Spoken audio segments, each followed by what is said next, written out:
नमस्कार। सत्य हिंदी के इस विशेष प्रसारण में आपका स्वागत है। मैं हूं मुकेश कुमार। दोस्तों, किसान आंदोलन आज स्थगित हो गया है, खत्म नहीं हुआ है। ये आंदोलनकारी नेताओं का कहना है कि ये केवल स्थगित हुआ है, आंदोलन चलता रहेगा। दिल्ली की सीमाओं से ये अभी फिलहाल रुखसत हो रहा है। एजेंडा ज्यों का त्यों है। एमएसपी के सवाल पर कमेटी बन गई है। अब वो कमेटी को 3 महीने का वक्त दिया गया है। इस दौरान कमेटी सुनिश्चित करेगी कि एमएसपी को कैसे लागू किया जा सकता है। बहुत सारे सवाल उठ रहे हैं। क्या किसान आंदोलन को ऐसे मोड़ पर खत्म किया जाना चाहिए था या स्थगित किया जाना चाहिए था? क्या किसान आंदोलन की तमाम मांगे सरकार ने सचमुच में मान ली है? और बहुत सारे लोग जो ये सवाल उठा रहे हैं कि किसान खाली हाथ जा रहे हैं, क्या इसमें कुछ सच्चाई है या ये बहुत ज्यादा की उम्मीद करने की वजह से पैदा हुई निराशा है? या इस आंदोलन ने जो उपलब्धियां हासिल की हैं उनको किस तरह से देखा जाए? इन तमाम सवालों पर बातचीत करने के लिए, इन तमाम मुद्दों पर बातचीत करने के लिए हमारे साथ एक कृषि मामलों के बहुत बड़े जानकार, जो बहुत गहराई से इस कृषि को भी समझते हैं, कृषि से जुड़ी राजनीति को भी समझते हैं और सरकार में भी रह चुके हैं, राजनीति में भी रह चुके हैं और अभी भी राजनीतिक रूप से सक्रिय हैं। हमारे साथ हैं डॉक्टर सोमपाल शास्त्री। आपका स्वागत है सोमपाल जी कार्यक्रम में। धन्यवाद है प्रोफेसर मुकेश जी। सोमपाल जी, सबसे पहले तो आपकी मैं प्रतिक्रिया जानना चाहता हूं कि किसान आंदोलन ऐसे मौके पर स्थगित हुआ है जब 5 राज्यों के चुनाव होने जा रहे हैं और ये तो लग रहा है कि एक तरह से सरकार ने सभी शर्तें मान ली हैं। केवल एमएसपी का मामला है जो कमेटी के हवाले किया गया है। तो आप इस उपलब्धि को कैसे देखते हैं? इस ऐतिहासिक आंदोलन जहां आज स्थगित हो रहा है उसको कैसे देखते हैं? डॉक्टर मुकेश जी, मैं पहले भी कई बार ये बात कह चुका हूँ। आपके साथ जितनी चर्चाएं हुई उनमें भी और दूसरे मित्रों के साथ भी जो चर्चाएं हुई हैं, सब जगह मैंने बार बार कहा है कि इतना लंबा, इतना शांतिपूर्ण और इतना सफल आंदोलन मैंने तो अपने जीवन में नहीं देखा। मैं इसकी तुलना महात्मा गांधी जी के आंदोलन से तो इसलिए नहीं कर सकता कि वह सर्वव्यापी था, एक राष्ट्र का बड़ा मुद्दा था, परंतु उसके बाद पूरे इतिहास में कम से कम मेरे संज्ञान में तो कोई ऐसा आंदोलन नहीं आया जो इतने लंबे समय तक इतना शांतिपूर्ण रहा हो। और बार बार मैंने कहा कि पंजाब के किसानों ने गुरुद्वारा संस्कृति का जो सकारात्मक प्रमाण दिया है सड़क के ऊपर बैठकर, वह अतुलनीय है, अद्भुत है, अभिनंदनीय है। उस दृष्टि से ये बहुत सफल आंदोलन रहा है और सरकार को अपनी बात से मुड़ना पड़ा। जिस जिद को लेकर वे बैठे थे वह जिद टूटी है और किसान की समस्या का समाधान करने की बात को उन्होंने अंततः स्वीकार कर लिया। इसके लिए तो मैं सरकार का भी धन्यवाद करता हूं और किसानों का पुनः अभिनंदन करता हूं। परंतु एक बात अवश्य कहना चाहूंगा कि यही बात आंदोलन प्रारंभ होने से पूर्व भी की जा सकती थी, की जानी चाहिए थी, या आंदोलन के प्रारंभिक दौर में कर दी जाती। तो ये जो इतना सारी असुविधा हुई है जन सामान्य को और इतने सारे किसान वहां बेचारे अपने प्राण त्याग कर चले गए, इस सब को कम किया जा सकता था, रोका जा सकता था। परंतु देर आए दुरुस्त आए, मैं समझता हूं कि ये एक अच्छा निर्णय है। जी सोमपाल जी, ये तो स्पष्ट है कि सरकार को झुकना पड़ा है किसानों के इस बृहद विशाल आंदोलन के सामने। क्या आपको लगता है कि ये अहंकार की पराजय है, उसकी हठधर्मिता की पराजय है, या एक चुनावी मजबूरी है जिसमें एक रणनीतिक फैसला सरकार ने लिया?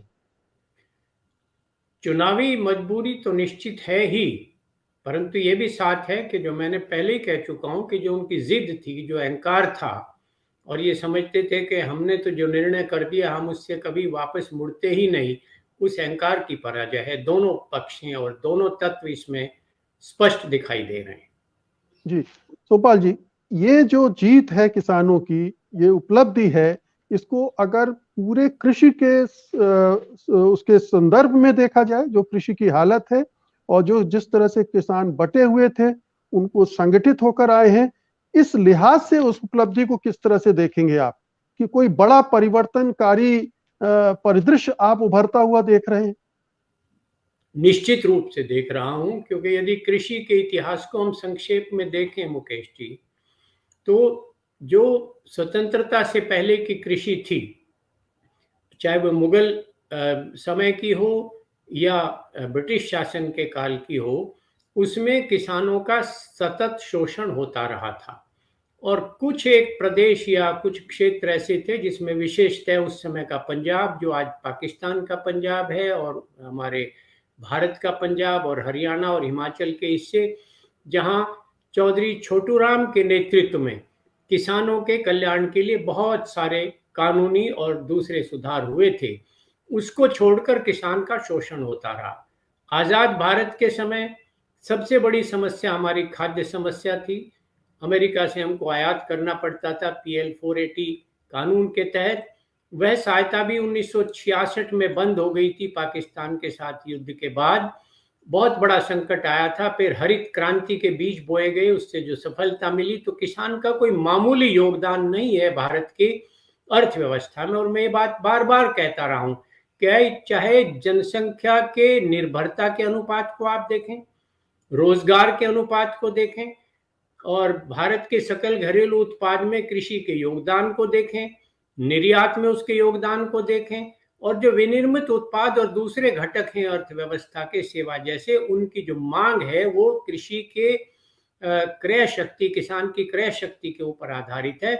उन सब दृष्टि को देखते हुए, और सबसे बड़ी बात जो मैंने पहली बार भी आपको कही थी, कि जो हमारे सैनिक और अर्धसैनिक बल हैं, उनमें 90% उनके जो शक्ति का स्रोत है वे ग्रामीण क्षेत्र हैं, वो किसानों के बेटे ज्यादातर आते हैं। उनके स्वास्थ्य, उनका मनोविज्ञान, उनका पारिवारिक कल्याण यदि ठीक नहीं रहता, तो हमारे सैनिक और अर्धसैनिक बलों के उत्साह में भी कमी हो सकती है। इसलिए ये बहुत ही मार्मिक विषय है, और मैं समझता हूं कि कृषि को जितना उसका स्थान मिलना चाहिए था वह आज तक नहीं मिला है। आंशिक उसके समाधान होते हैं, एक समग्र और समेकित दीर्घकालीन समाधान कभी नहीं हुआ।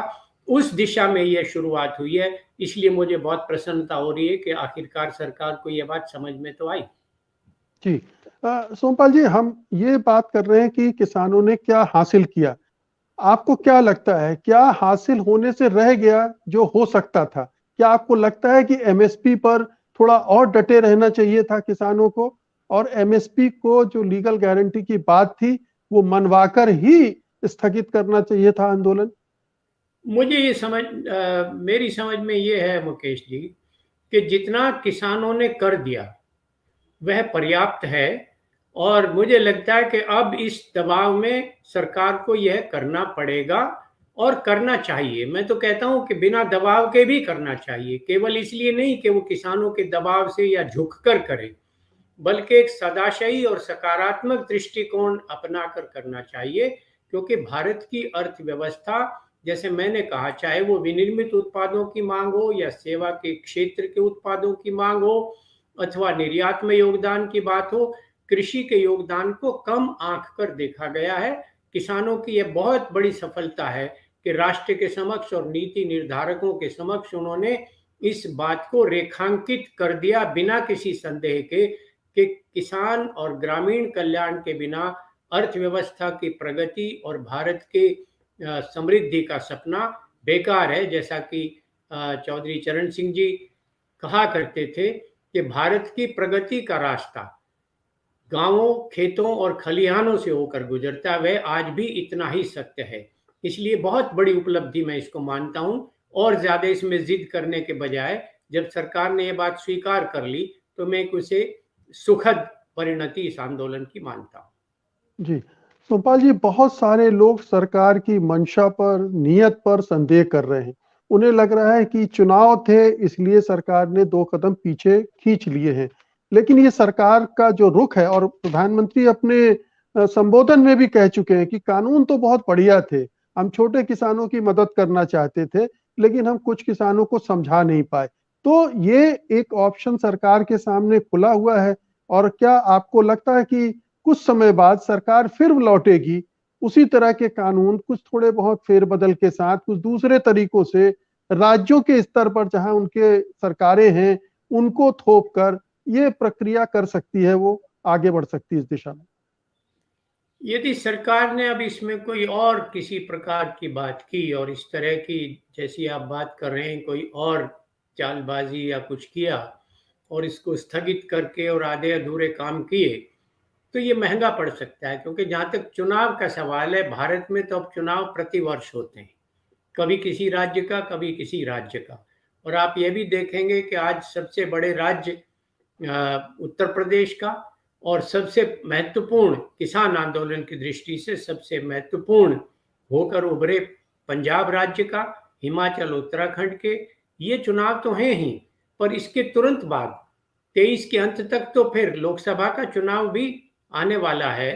तो इसलिए मुझे नहीं लगता कि सरकार की अब ये बात होगी कि उनकी ज़रूरत होगी या हिम्मत होगी या वो इस तरह का कोई काम करेंगे कि इसको टला दें और इसमें नहीं करें। कुछ ना कुछ तो सरकार को करना पड़ेगा।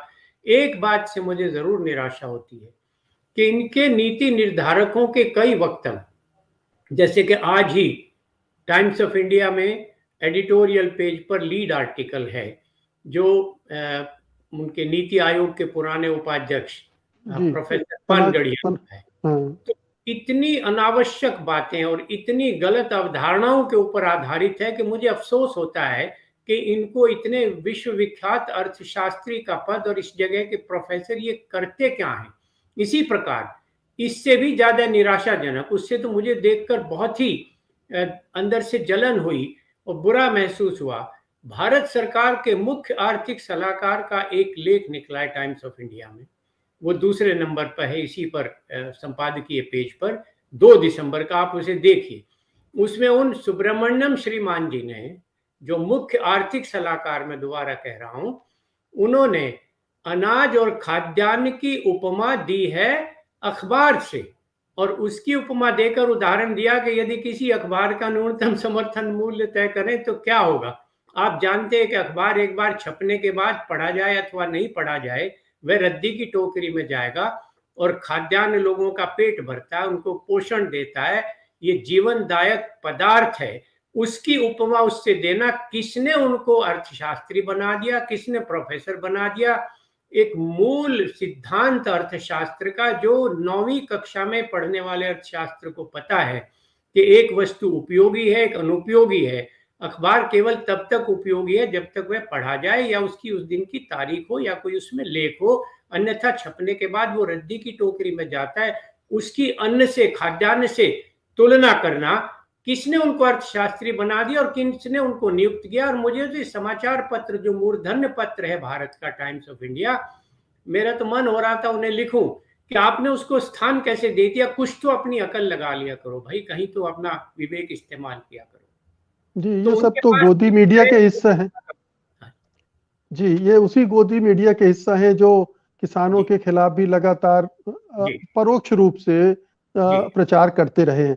लेकिन मेरा अगला सवाल ये है कि किसान आंदोलनकारियों ने कहा कि आंदोलन अभी स्थगित हुआ है, ये चलता रहेगा।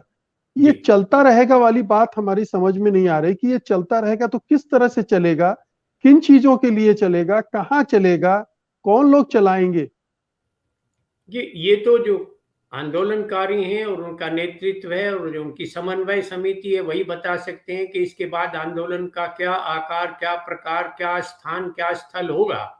ये तो वही बता पाएंगे। परंतु मैं जो समझता हूं, उनका कहना यह है कि यदि हमारी बात नहीं मानी गई तो आंदोलन फिर होगा। मुझे लगता है इसका यह अर्थ होना चाहिए। और वे लगातार ये भी दबाव बनाएंगे कि जब 3 माह की समिति को एक अवधि दी गई है, उस अवधि में वे अपना प्रतिवेदन प्रस्तुत कर दे। क्योंकि इस संदर्भ में मैं पुनः दोहराना चाहूंगा आपसे, मैंने पूर्व भी कहा होगा कि इसी प्रकार की एक समिति 3 विशेषज्ञों की सर्वोच्च न्यायालय ने नियुक्त की थी और उसे भी 2 माह का समय दिया गया था। उसने अपना प्रतिवेदन भी दे दिया, परंतु आज तक वह खोला नहीं गया। मैंने पिछले साक्षात्कार में भी आपको कहा कि इससे तो न्यायालय की और न्यायपालिका की का जो उत्तरदायित्व है, उसकी जवाबदेही, उसके ऊपर भी बड़ा प्रश्न खड़ा होता है। तो मुझे लगता है कि किसानों के कथन का अर्थ यह है कि यदि सरकार ने टलाने की कोशिश की तो वह ये नहीं समझे कि आंदोलन फिर नहीं होगा, हम हमेशा के लिए तैयार बैठे हैं। तो अब सरकार को कुछ करना तो पड़ेगा और उनको करना चाहिए, राष्ट्र हित में करना चाहिए, अपने राजनीतिक हित में करना चाहिए और अर्थव्यवस्था के हित में करना चाहिए।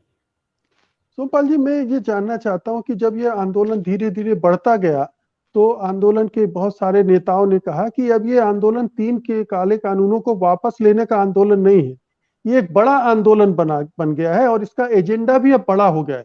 ये पूरे कृषि को बदलने का आंदोलन बन रहा है, पूरी अर्थव्यवस्था में एक नए मॉडल के लिए संघर्ष करने का आंदोलन बन गया है।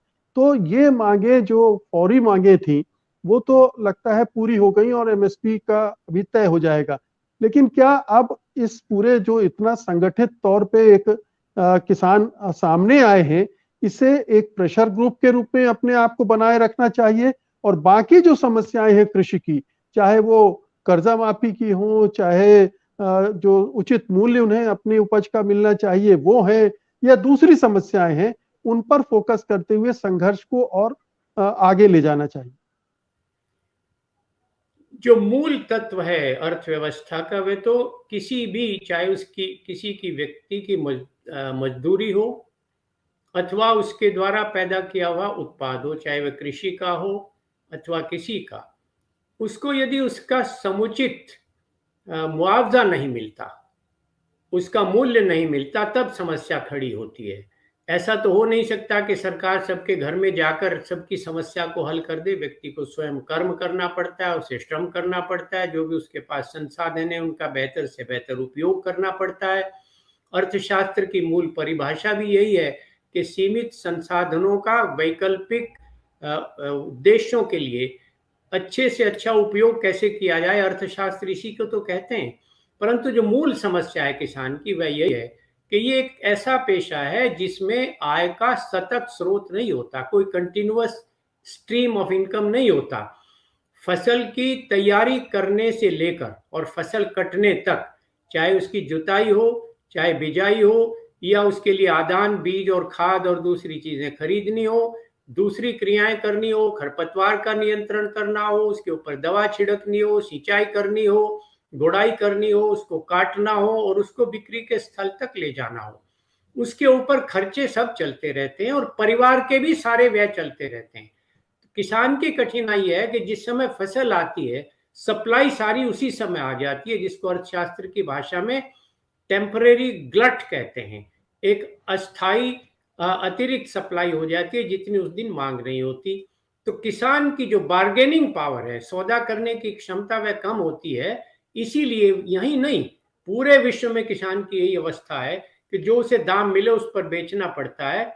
इसलिए विकसित से विकसित और अमीर से अमीर देशों में भी किसानों को सरकार की सहायता के बगैर, उसका उचित मूल्य दिए बगैर या दूसरी तरह से उसको कोई मुआवजा दिए बगैर खेती का काम नहीं चलता। ये खेती की विशेषता है। इसलिए मूल तत्व इसमें यह है कि जो काम वो करता है, जो उत्पादन करता है, उसका सही मूल्य उसको मिल जाए, और यदि उससे उसका काम नहीं चलता तो दूसरे जो वैकल्पिक काम धंधे हैं वो गांव के लोग करते ही, आप अभी भी जानते हैं। और ये मांग प्राय उठती रही है कि ग्रामीण क्षेत्रों में हमारी धरती के ऊपर इतना बोझ बढ़ता जा रहा है, जोत का आकार इतना छोटा होता जा रहा है कि वैकल्पिक रोजगार की व्यवस्था गांव में होनी आवश्यक है। तो ये दो ही तत्व आवश्यक हैं, उचित मूल्य मिलना और वैकल्पिक रोजगार की व्यवस्था। जी, तो ये एजेंडा में शामिल होना चाहिए, जो भी अब आगे का आंदोलन है उसमें ये इन चीजों पर जोर देना चाहिए किसान आंदोलन को। जी हाँ, आपको याद होगा कि किसान आंदोलन प्रारंभ हुआ तो केवल मांग यही रखी गई थी। फिर उसमें कुछ समीक्षकों ने, जिसमें मैं स्वयं को भी सम्मिलित करना चाहूंगा, हम लोगों ने बात उठाई कि ये कानून रहे अथवा नहीं रहे, यदि किसान की उपज का मूल्य उचित मिल जाता है तो कानूनों का रहना या नहीं रहना ये असंगत हो जाता है स्वतः। तो मुख्य बात तो यही थी। उसके बाद आपने जैसे कर्जा माफी की बात कही, कोई व्यक्ति नहीं चाहता कि उसको कर्जा लेना पड़े।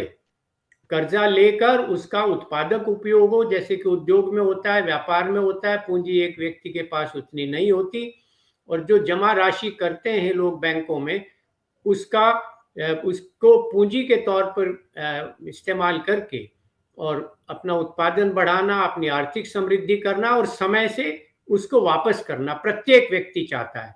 किसान के भी सम्मान को ठेस लगती है जब उसे ये मांग करनी पड़ती है कि हमारा आप कर्ज माफ कर दें।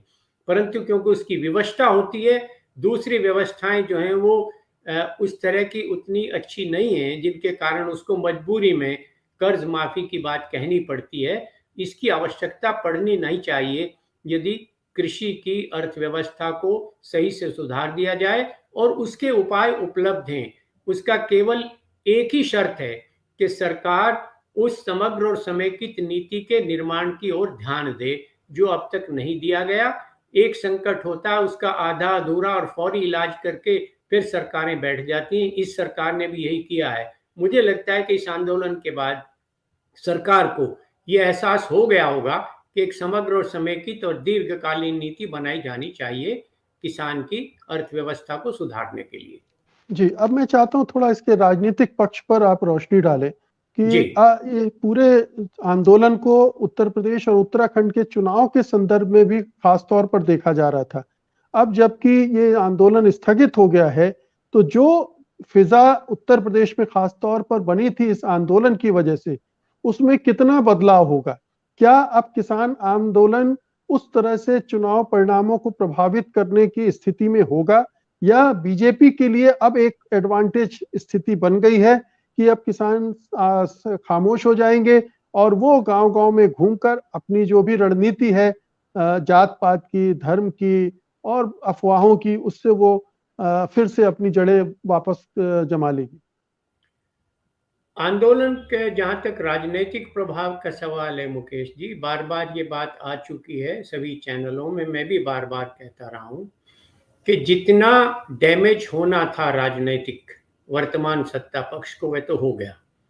उसको वापस लेना, उस डैमेज को कंट्रोल करना, उस सिचुएशन को रिट्रीव करना संभवतः अब बस की बात नहीं रही है, क्योंकि किसान ने ये देखा कि जो बात शुरू में ही हो जानी चाहिए थी इस मुद्दे के उठते ही, उसको 1 साल तक इतनी हानि उठाने के बाद, इतनी क्षति करने के बाद, इतनी जाने चले जाने के बाद, इतने लोगों के सड़कों पर पड़े रहने के बाद और आम व्यक्ति को, साधारण व्यक्ति को इतनी असुविधा होने के बाद सरकार ने निश्चित रूप से चुनावों की दृष्टि से इसको वापस लिया है। सदाशयता से लेते और इसको देखते तो बहुत पहले ले लेना चाहिए था ये निर्णय। परंतु मेरा ये मानना है कि जो राजनीतिक क्षति हो चुकी है सत्ता पक्ष को, अब वो तो कम नहीं होगी। इस चुनाव में तो उन्हें उसका बदला चुकाना पड़ेगा, उसका भुगतान करना पड़ेगा। निश्चित रूप से इनकी लोकप्रियता में भारी कमी आई है, उसमें कोई सुधार होने की मुझे गुंजाइश नहीं लगती। और केवल उत्तर प्रदेश में नहीं, उसमें पंजाब भी है, हिमाचल भी है और उत्तराखंड भी है, और एक दृष्टि से सारा भारत है। जी, लेकिन सोमपाल जी, आपको नहीं लगता कि अगर ये आंदोलन चलता रहता, मिशन यूपी, मिशन उत्तराखंड उस तरह से चलता, जगह-जगह पंचायत, महापंचायत, रैलियां होती, किसान आंदोलनकारी गांव-गांव जाकर लोगों को मोबिलाइज करते, अब वो चीजें नहीं होगी, तो बीजेपी के लिए ये एक राहत की बात है। और अब बीजेपी के नेता जो अभी गांव में घुस नहीं पा रहे थे, अब मजे से घुसेंगे, लोगों से मिलेंगे, बात करेंगे, कन्विंस करने की सुविधा उनको मिल गई है। मुझे ऐसा नहीं लगता, क्योंकि किसान आंदोलन के बाद जो विपक्ष में बैठे हुए राजनीतिक दल हैं, उनको इसका बड़ा लाभ हुआ है। हालांकि मैं बार बार ये मुद्दा उठाता रहा हूं कि किसान आंदोलनकारियों ने भी विपक्ष को लाभ तो दे दिया, परंतु उनमें से भी किसी से ये वचन तो नहीं लिया कि हम सत्ता में आएंगे तो हम क्या करेंगे। परंतु इस आंदोलन के ताप से दल जो अपने घोषणा पत्र बना रहे हैं, नीति पत्र बना रहे हैं, उनमें उनको लिखना पड़ रहा है कि यदि हम आए तो कानूनी तौर पर न्यूनतम समर्थन मूल्य को हम लागू करेंगे। तो यह उपलब्धि तो है और उसका लाभ विपक्ष को निश्चित रूप से होगा, होना भी चाहिए। बार बार कहा जाता था कि आंदोलन का राजनीतिक स्वरूप हो रहा है, तो जब राज्य की नीति का विरोध करते हैं तो राजनीति का, उसके राजनीतिक निहितार्थ होने चाहिए कि नहीं होने चाहिए। संविधान में कोई इसके ऊपर पाबंदी तो है नहीं। तो मैं समझता हूं कि जो पहले कह चुका हूं कि जो क्षति उन्हें हो चुकी है वापस नहीं होगी, और इसका लाभ विपक्ष के लोगों को निश्चित रूप से मिलेगा। और जहां तक आप कह रहे हैं, तो किसान मतदाता भी तो है ना मुकेश जी, आप ये क्यों भूल रहे हैं? जो किसान अब सड़क पर बैठा था, अब वो उन राजनीतिक दलों की रैली में जाएगा, वहां इस बात को वो लगातार कहेंगे कि देखिए हमारे साथ ये हुआ है, और उनके ऊपर भी दबाव बनेगा। तो ये तो एक मुद्दा तो जीवंत रहेगा, मुद्दा खत्म नहीं होगा ये, और किसान की उसमें सहभागिता निश्चित रूप से रहेगी, मतदाता के तौर पर भी, और राजनीति की जो आधारभूत शिला है, पहली इकाई है, पहली ईंट है, तो किसान अभी भी तो बहुमत में है। तो उसका जी जो राजनीतिक दृष्टिकोण है वो निश्चित रूप से इससे प्रभावित हुआ है, वो वापस जी नहीं होगा।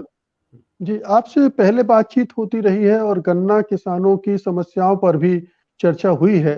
क्या आपको लगता है कि ये एक ऐसा मौका है जब किसान आंदोलनकारियों को गन्ना किसानों का मसला हाथ में लेना चाहिए? ये चुनाव का समय है, एक और दबाव बनाकर वो गन्ना किसानों की का बकाया और उसकी जो कीमत है, जो 400 रुपए के आसपास की एक मांग है, उसके लिए वो हासिल कर सकते हैं और एक नया मूवमेंट भी खड़ा कर सकते हैं। निश्चित रूप से करना चाहिए, और राजनीतिक दलों के ऊपर, सत्ता पक्ष सहित सभी राजनीतिक दलों के ऊपर यह दबाव बनना चाहिए कि गन्ने के दाम, जिनको के माननीय प्रधानमंत्री स्वयं 2017 के उत्तर प्रदेश के चुनाव के दौरान कहकर आए थे कि 400 रुपये भाव होना चाहिए कि नहीं होना चाहिए। यह भी कहा था कि जैसे ही उत्तर प्रदेश में शपथ ग्रहण होगा उसके 14 दिन के अंदर भुगतान होगा। मैं आपको दोबारा याद कराना चाहता हूं कि 2016-17 में बकाया 8,000 करोड़ था केवल उत्तर प्रदेश का, उसके अगले वर्ष हो गया 10,000 करोड़, उसके अगले वर्ष हो गया 13,000 करोड़, उसके अगले वर्ष हो गया 19,000 करोड़, और कल का ही समाचार पत्र में उत्तर प्रदेश में तो 3,600 करोड़ आज भी बकाया है। तो निश्चित रूप से दबाव बनेगा, और विपक्ष इसको बाकायदा उठाएगा, सरकार के ऊपर भी दबाव होगा। और विपक्ष ने, जैसे कि अभी मैंने एक दो दलों के, समाजवादी और राष्ट्रीय लोकदल के घोषणा पत्र पढ़े, उसमें उन्होंने कहा है कि वहां गन्ना क्रय अधिनियम 1955 में लागू हुआ था। मजे की बात ये मुकेश जी कि वहां कानून बना हुआ है कि 14 दिन के अंदर भुगतान होगा, नहीं होगा तो उसके ऊपर 12% ब्याज दिया जाएगा। फिर भी अगर कुछ समय के बाद नहीं होता तो मिल की संपत्ति को जब्त करके उसको बेचकर किसान का भुगतान किया जाएगा। तो जो विपक्षी दल सत्ता में आने के लिए लालायित हैं और जो पक्ष सत्ता में रहने के लिए लालायित है, उनको ये बात कहनी पड़ेगी और उसको क्रियान्वित करना पड़ेगा, नहीं तो उनका भी यही यश होगा जो वर्तमान सत्ताधारी दल का हुआ है। क्या आपको लगता है कि ऐसे किसी इशू पर आंदोलन अगर खड़ा करने की कोशिश नहीं की गई तो मिशन यूपी, मिशन उत्तराखंड का कोई औचित्य नहीं रहेगा, उसके पास कुछ इशू नहीं रहेंगे और बीजेपी के लिए बड़ा आसान होगा कि हमने तो इनकी सारी मांगे मान ली, अब ये किस बात का आंदोलन कर रहे हैं? नहीं, आंदोलन की अब आवश्यकता नहीं है। मैं तो ये चाहूंगा कि जो किसान आंदोलनकारी हैं, और ये बात मैं पहले से आपको कहता रहा हूं, कि उनको राजनीतिक ताप बनाना चाहिए राजनीतिक दलों के ऊपर, चाहे वो सत्ता में बैठे हुए लोग हों अथवा सत्ता में आने के लिए जो लालायित लोग हैं वो हों। दोनों पक्षों के ऊपर ये दबाव बनाना चाहिए, और अब किसानों को यह करना चाहिए कि जो सत्ता में आने वाले लोग हैं, और ये तो इनसे एक वचन ले लें, इनसे एक कमिटमेंट ले लें कि हाँ हम आए तो दाम इतना करेंगे और इतने दिन में भुगतान की जो व्यवस्था है उस कानून को हम पूरी निष्ठा और प्रतिबद्धता के साथ लागू करेंगे। ये काम किसानों को करना चाहिए। इस दृष्टि से उनको मतदाता को मोबिलाइज करना चाहिए बजाय आंदोलन करने के, घर घर जी जाकर। जी, जी, आपको क्या लगता है कि इस युद्ध विराम जिसको कह लें हम, इस स्थगन को, उत्तर प्रदेश के चुनाव में बीजेपी को 5, 10, 15% किसी तरह से कोई राहत मिलेगी? मुझे नहीं लगता इसमें कोई डिटेल में, कोई विवरण में जाने की आवश्यकता नहीं है। जितना मेरा जन सामान्य से संपर्क रहता है उसके आधार पर कहता हूं कि जो इनको हानि हो चुकी वह नुकसान तो उठाना पड़ेगा। उस सिचुएशन को रिट्रीव करना अब इनके बस की बात नहीं रही। चुनाव में तो इनको भुगतना पड़ेगा उसको। जी, अगर आपको किसान आंदोलनकारियों से 3 उनको सलाह देनी हो, तो वो 3 सलाह कौन-सी होगी? मैं तो 3, तीन 4, नहीं, 5? जी, एक ही सलाह दूंगा बस, कि इस इन मुद्दों के ऊपर राजनीतिक ताप इतना बनाए रखें, उसको इतना जीवंत और जीवित रखें कि प्रत्येक राजनीतिक दल को उन्हें वायदा करना पड़े कि हम आए तो हम इन बातों को मानेंगे।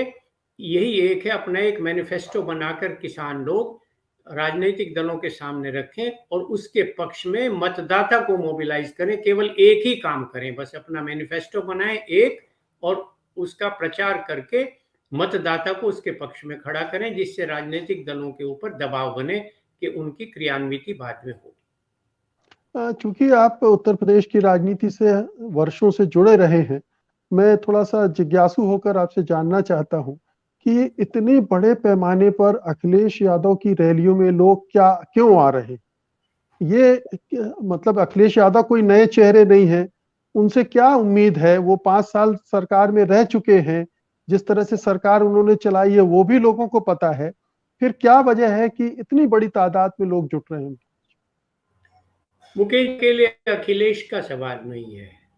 पूरी भारत की राजनीति पर आप दृष्टि डालें तो पहले समय को छोड़ दीजिए, 1947 से लेकर और 1962 के कार्यकाल को, या थोड़ा सा 67 तक।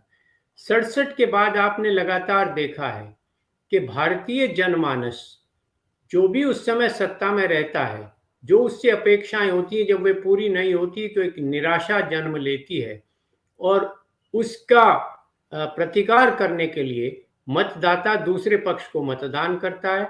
फिर देखता है कि जो दूसरा आया उसमें भी इसी तरह की खामियां रहेगी, तो फिर वापस जाता है उसके पास विकल्पों की, क्योंकि अपना तो दल नहीं है, उनके पास वे संसाधन नहीं है। और राजनीति में होता भी यही है कि यदि एक दल की सत्ता और सरकार, उसकी कार्यप्रणाली से आप नाखुश हैं या नाराज हैं तो उसको बदलना चाहिए।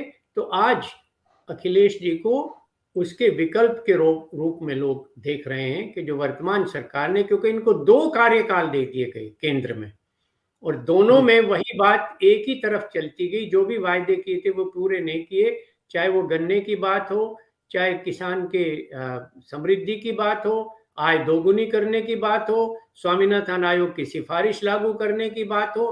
तो ये चर्चाएं बार बार हो चुकी हैं।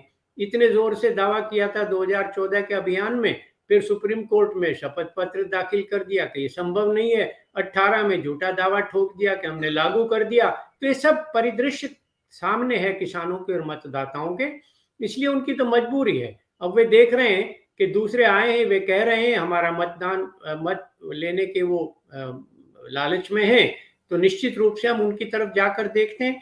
तो ये तो एकदम उसका प्रजातंत्र का एक प्रयोगात्मक और प्रयोग धर्मिता है मतदाता के लिए, वो सतत बनी रहेगी। वे नहीं करेंगे तो फिर किसान दूसरी तरफ जाएंगे। जो मुद्दे ये उठाते थे विपक्ष में रहकर, आज विपक्ष उन्हीं मुद्दों को उठा रहा है। तो ये तो एक सतत प्रक्रिया है, इसमें कोई नई बात नहीं है। जी, बहुत बहुत शुक्रिया सोमपाल जी, सत्य हिंदी से बातचीत करने के लिए। धन्यवाद आपका। नमस्कार। सत्य हिंदी का ऐप डाउनलोड करें गूगल प्ले स्टोर पर।